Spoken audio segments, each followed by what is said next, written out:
Hey Spuddies, PotatoMcWhiskey here. In Humankind, the narrative of the gameplay is king. I kind of regret my previous videos on the game because I wasn't actually taking the game seriously. I was kind of just pottering around like I was window shopping, not realizing what I was seeing, and I was just kind of screwing around. Of course, take what I'm going to say here with a pinch of salt. The game isn't out yet and things could change and so on as it heads towards release. I've come to realize that for me, it's not just another 4X game. And I was actually wrong about the game because of that. I thought, oh, this is just another 4X game, basically a board game where you play your way through history and you have a bit of fun. You might come back with a couple of fun stories to tell about, getting nuked by Gandhi or whatever. But Humankind is a bit more than that. It's an engine built to tell a story about humanity on a very macro level. It's about the big picture of humanity rather than the micro level individual kind of great people, etc.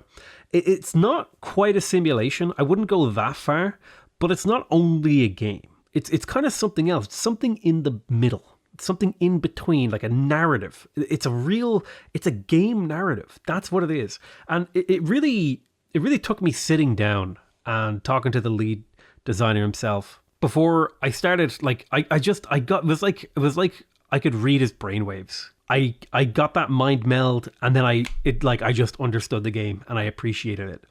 The funny thing is, like, the really hilarious thing about this is we didn't actually even really talk about the game that much. I asked a few clarifying questions like, what does this tooltip mean?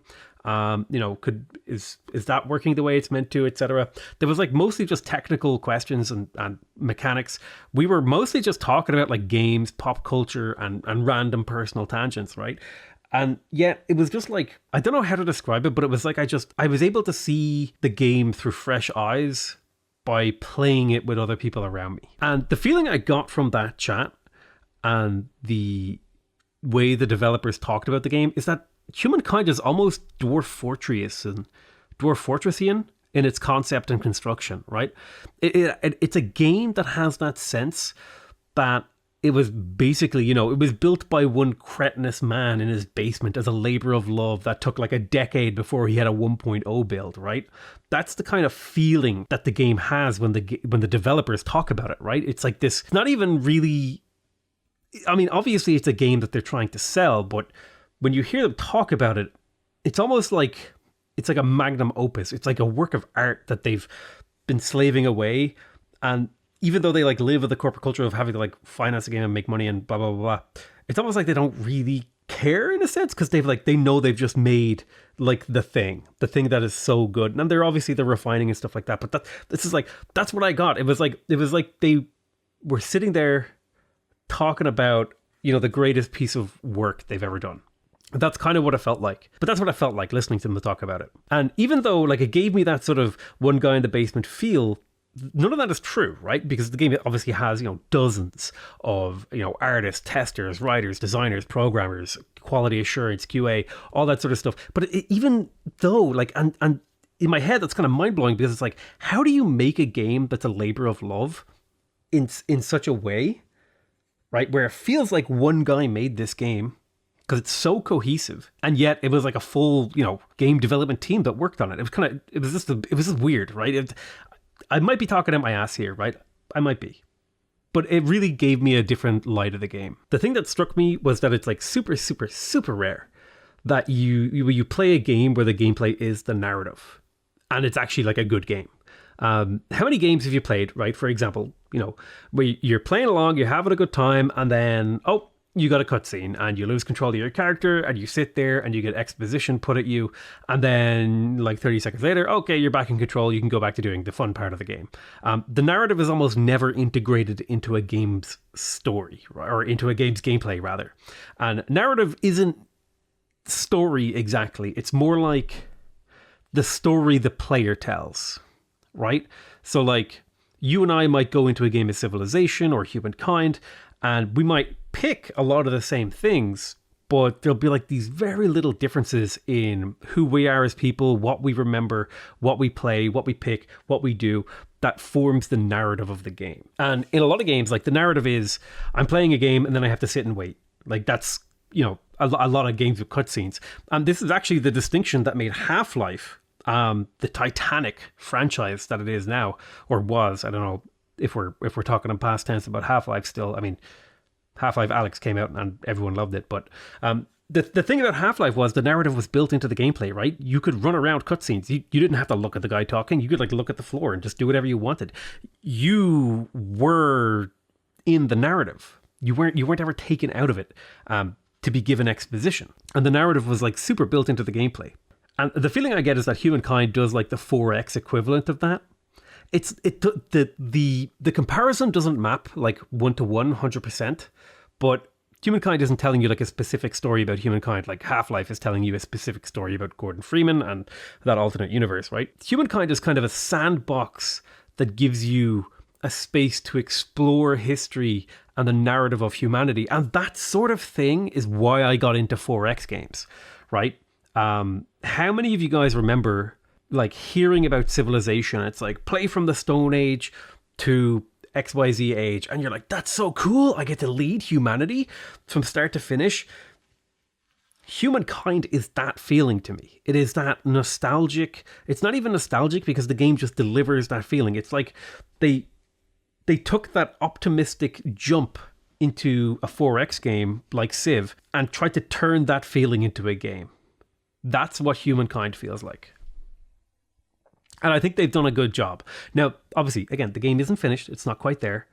But it's like, if we're hitting the nail on the head, we're at least missing by only an inch. You know what I mean? If we're not hitting it on the head, we're close with this game. It's really good. And it's still super early in terms of what we've seen. And, there's a couple of months left. There's a lot that could change in that time. Now, I mean, like a lot of stuff is locked in, probably a lot of the tech stuff. And when I say tech, I mean like, graphics and all that sort of stuff. Like the technology of the game is locked in, but there's plenty of space for design and narrative and writing and mechanics to get tweaked and new currencies and all these sorts of different things to get implemented. The thing is, Humankind lets you kind of feel out the massy tableau, I don't know how to pronounce that word, of human experience from a very macro level.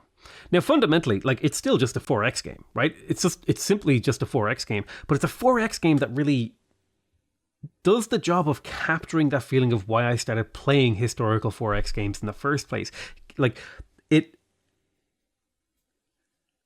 when I started playing even EU4, for example, right, I would like load up the game and I would play as Ireland, and my goal was, I'm going to form Ireland as a nation, and I'm going to beat England, and we're going to all live in peace and love, because that's the version of history I wish we lived in, right? And Humankind lets you do that kind of thing. You could like shape the ideology of your people, and then use diplomacy to shape your neighbors, or be shaped by your neighbors. It's kind of insane. Just how good the game is at delivering that narrative. And that's really why I'm so excited for Humankind now, right? You thought my hype level was like, but now it's like, oh my God, I actually just want to play this game like all the time. I think about it constantly now, and I only got 24 hours access this time with like arguably the most advanced build that has ever been given to anybody outside of Amplitude's like test groups or whatever. And it's good, and the mechanics have evolved. I look back at that first, I think it was Victor or Lucy. Oh God, I can't remember. One of the first open devs. And I was like, okay, this is kind of neat. And now I start to see like, there's almost like edge points in the design that have become very refined, very sharp. Like one example was that when you're in a battle, you can like, if you punch through the enemy lines, you can like block reinforcements from joining the battle, but it's obviously risky because then those units that are blocking those reinforcements from joining the battle are surrounded. But that might give you time, even though they're taking damage blocking the reinforcements, to actually win the main battle and then turn around and just kill the reinforcements anyway. So there's like little things like that just give you the opportunity to tell a little narrative story, like the musketman group that charged through enemy lines to cut off reinforcements so the main force could take the city. There's like all these little moments like that in the game. Before I realized that, the game was just like a shiny new game for me. I was like, oh, I'm excited to play Humankind. But now I'm really excited to like have a platform for telling interesting human stories in a historical setting, right? I feel like I get the game now. So that's why, rather than give you raw gameplay of me trying things out, I'm going to try and tell you a story about my game playing with the latest build. Starting out, I took a wide stance. I split my nomads up to gather as much information, as many curiosities, as many resources, food, killing as many animals as I could, so that I could just get as many people as possible. So later on, I could disband them into my cities for extra population, because I was trying to play kind of a little bit tall, right? I wanted my first city to really get a good go out of the gate, which is why I opted to go with the Olmecs, who is actually the wide guys at the start. They're really, really good. Well, they are kind of tall, but they're also really good at going wide because they can spread their cities out and get a lot of influence and stuff like that. And their passive influence helped me rapidly, both in terms of territory, but also population, because the Olmec head, which is their other ability, lets me grow my cities faster. And they have a really good defensive unit, the javelin thrower, which I think is an archer or a slinger replacement. I can't remember the name of the units. Now, my first city was San Lorenzo. It's a humble city just off the coast, situated on a major river. And I wanted to research carpentry first so that I could kind of clear cut the forest land to boost my cities. I am playing on the highest difficulty in this game, and carpentry will also give me access to my culture's unique unit, which will serve me much better in military matters than sort of these feeble scout units. My goal here is to put the game through its paces. I am learning a lot in this particular game. I found some warriors in a curiosity, which is basically the game's equivalent of like a tribal village or a goodie hunt. And those are going to be really helpful because it's essentially a free defense unit. I don't have to worry about building a military. And speaking of learning a lot, the big thing I learned is that the complexity this game has to offer is quite daunting. Just choosing where my outposts might go in different regions has me considering the future. Like, what if I built like a chain of farms across there? Well, if I moved my outpost one tile to the right and then I picked that particular culture, I could put their unique cultural building beside that luxury resource and surround it by market districts, and then boom, I've got like mega gold in the city. And you start having these things that you've started to sort of extract information from the future of the game, and it starts to ripple through your decisions in a really interesting and complex way.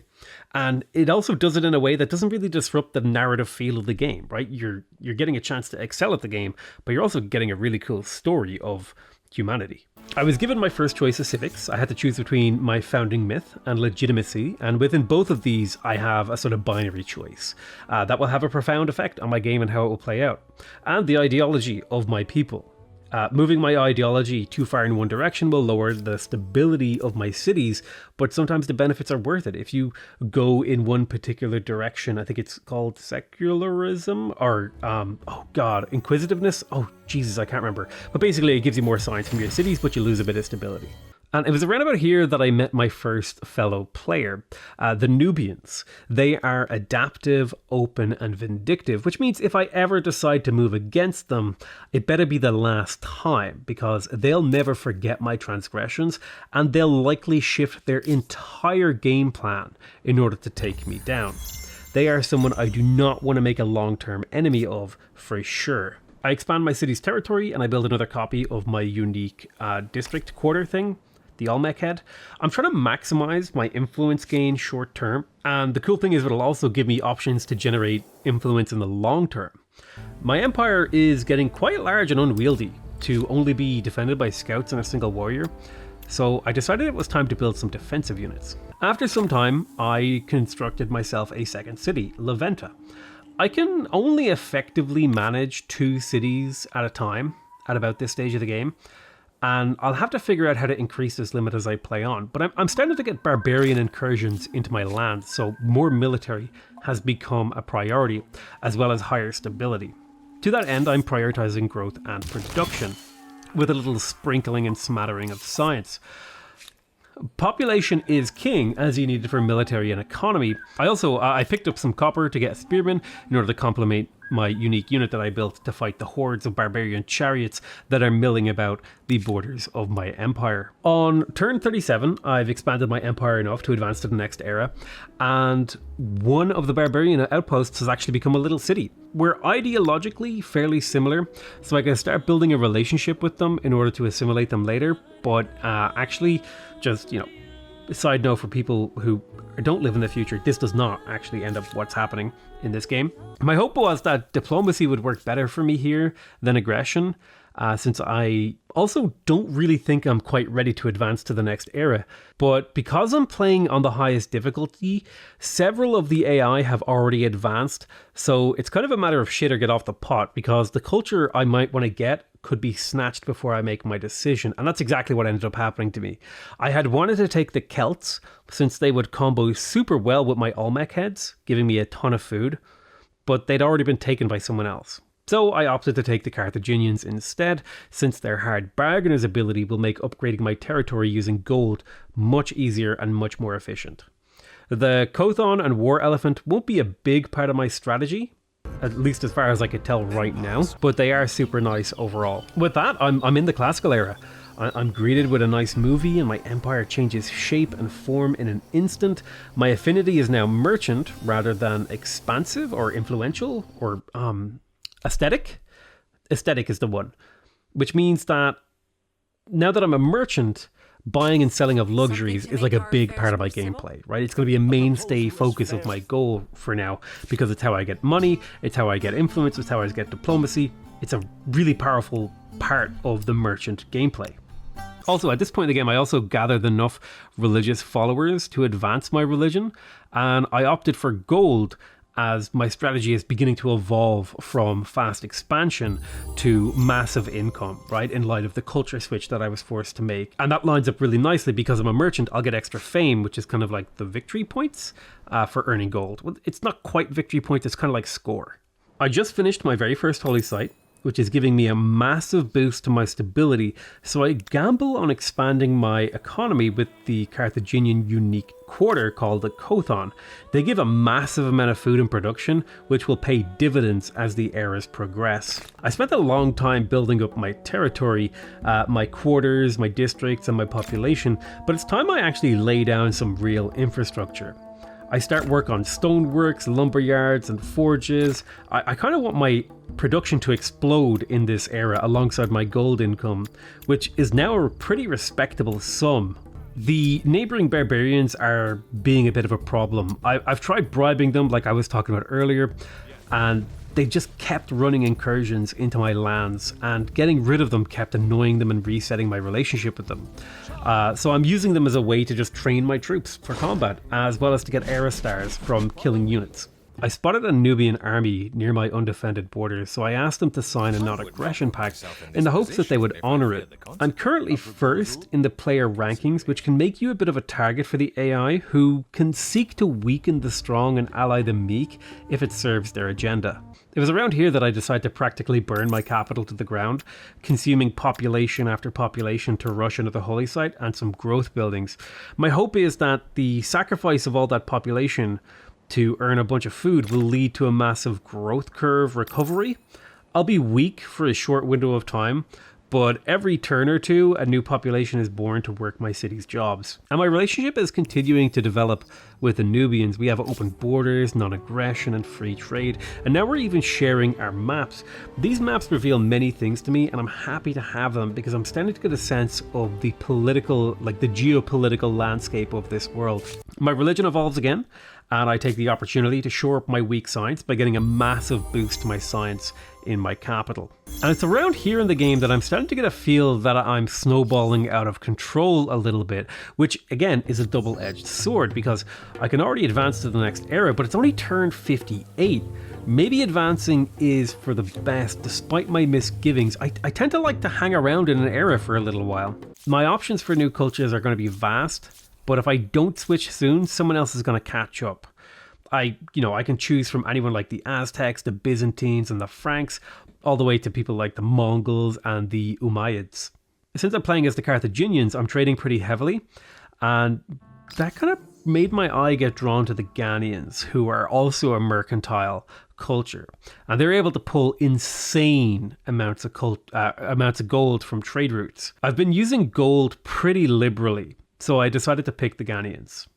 Life of luxury alone will generate me an insane amount of gold because I'm trading with every single person on the map that I've found. Once I pick my culture, I'm greeted with another beautiful animation detailing what this era will entail for me, and my cities visibly change again to reflect my new culture. I didn't realize my unique Ghanaian luxuries market scaled so hard off of trade routes. Building a single one of them will net me nearly 50 gold or more in the capital, and because I have so many regions in my capital, even though I can only build one per region, I can get like 6 of these, which is like 300 gold per turn. My gold income is about to explode.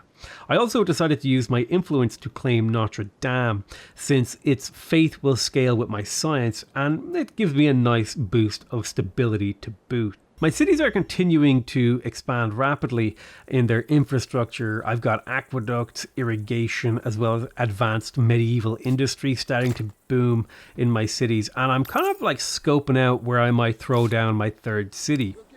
My influence, however, has stagnated a bit. So with my really strong gold income, I decided to enact the law or the policy or the civic inherited land, which will allow me to use gold instead of influence to attach territories together. This has the potentially good added side effect of pushing my empire towards individualism rather than collectivism, which has its own set of buffs. Now, I'm making gold hand over fist. I can practically chain purchase all the infrastructure I need to keep my capital city churning. And I also decide to assimilate a neighboring independent faction. Even if I'm over my city limit and taking a small penalty, I still think it's worth it. It was around here that I noticed a large Nubian force of swordsmen milling about my empire. I offered them an alliance, but they refuse. So I expect war to be upon my doorstep soon, so I begin my preparations. I get a full garrison and walls in every single city, with the exception of my capital because it's the most easily defended. It's deep inside my territory. I instead start building the Notre Dame in my capital. Now I got enough followers to upgrade my religion again, and 50 science per holy site is too much science to pass up. I'm already behind scientifically, and I have a ton of holy sites, and this will nearly double my science output, which is a super welcome bonus. All of the land adjacent or near to me has been claimed, so I think it's about time I start considering exploring the waves and seeing if there's any like islands or new continents out there. I spy a quadrireme in the tech tree that I might be able to use as a sort of primitive ocean exploration vessel. My proximity to the Maurians also, or Marians, I don't know how to pronounce them, also gives me a chance to unlock a major technological breakthrough. This is the game's sort of passive trade, technology trade mechanic that allows technology to sort of pass between players. Unlocking this technology will cost me 2,000 gold, but that's a small price to pay to get such a nice boost to your science. I explored a coastal curiosity and I managed to find, wildly, a cog, which is a fairly high technology naval unit that will allow me to explore the ocean. So this all lines up with what I wanted. I'm very happy because I hadn't even unlocked quadriremes by this point, which are sort of the step down from cog. I'm on the cusp of finishing the Notre Dame, and because it counts as a holy site, it's going to give me another great boost to my science, which is sort of the follow-up to that was I decided to go ahead and pick up the statue of Zeus because it also counts as a holy site. Almost all of my science is coming from holy sites. It's a very fun and weird way to play at the same time. I kind of like the idea that there's this like theological, educated elite in my empire that is where all technological advancement is coming from. And that's sort of like the narrative thing that I was talking about. I could probably go back and like at every moment of this, whatever bonus I clicked on or decision I made, I could actually like imagine a little world where like an alternate reality where things were happening in an interesting way. Now, I also managed to explore out into the water with my new cog, and I just found a glimpse of shallow water, which is really good news because if your ship stays out at sea too long, it can become lost and take damage or potentially even instantly die, depending on what ship it is and what era it's from. So that's really good news for me for finding other landmasses to potentially set up colonies and settlements on. And with the mass expansion of one of my city's territory using all my gold, it's time to pick my next culture. The Dutch would be a natural follow-up from my Ghanaian culture because they're both mercantile, which which in of itself is a bit of kind of a weird sentence to say that I never expected myself to say. It's kind of like one of those reddit.com/brand new sentences like, yes, you should follow up your Ghanaian culture with the Dutch culture. It's like, what are you talking about? But I decide right now that I'm a little bit weak on science, so I'm going to go for the Joseon culture, which is, as far as I can tell, just kind of like Korea, because they have the Seowan and turtle ships. I'm greeted again with a nice little movie, and my empire changes to yet another culture, at least visually. I'm really starting to love how my empire is slowly evolving throughout the eras. It's giving me a real narrative feel, which I think is starting to become super apparent that was the main goal of this game, to really be able to build a 4X game that has a extremely powerful narrative. Because I had built all those Kothons earlier, and one of Korea's abilities is to give you science from coastline, my science just about explodes this era. But speaking of a new era means new potential world wonders. And as the statue of Zeus is complete, I get to look at a new selection of early modern era wonders. Machu Picchu would boost my growth and turn any city in which I build it in basically into an imperial breadbasket that could feed every city in my empire. But I decided to go for St. Basil's Cathedral because, again, it's a holy site. I'm going for like the holy site science strategy, and I don't plan to stop because I'm just really having that much fun playing it. My religion reaches its pinnacle in 827 BCE, and I decide to go for donate generously. It will allow me to bake 3 more holy sites, which will give me a huge bonus. It may be 497 BCE, but the Koreans don't know it. I've got my first gunpowder unit, the Arquebusier. And unfortunately, it was around about here in this after action report that I ran into a bug that I couldn't recover from. It's fine, I don't mind. Those 130 turns or so where I got to play the game and really experience the narrative and look at it the way the game deserves to be looked at is arguably the most fun and engaging experience I've had with a 4X game in, well, probably since I've played 4X games. The most compelling reason for me to want to play a 4X game is to be the person in the driver's seat of history. It's to be the guy who makes the decisions that historical emperors and kings and presidents, they made these decisions, and to sort of find out, could I do it better? Could I be the guy who, steered a country in a particular direction that led it to success? That's the thing that really grips me, is to experience human history in the driver's seat. It's almost like a God game, but it's very grounded in the real world, and that allows the game to sort of organically build this narrative of play that I haven't really seen, or maybe I haven't really appreciated or experienced playing other games. There are games that do that, but I think this game is a huge, wide open criticism of how 4X games have been done up to this point. It gives you sort of almost turn-by-turn goals and decisions that are super interesting. And then it gives you a constant supply of big, impactful decisions and sort of medium, impactful decisions. The whole time you're playing, you feel like you're actually almost crafting, not like a digital, city. You're kind of creating like an alternate universe empire. You're creating a real world. You see your ideology shift and change. You make decisions about how your people believe and act towards other religions. You engage in diplomacy and trade to the point where you can actually become so entrenched in trade with one of your neighbors that any sort of breakdown in that relationship will actually completely cripple your economy. You'll have mass rebellions. Your income will drop to half or less than what it was. And in that way, I don't think the game is a simulation, but it's not just like a game. It's sort of a game that fits somewhere in between.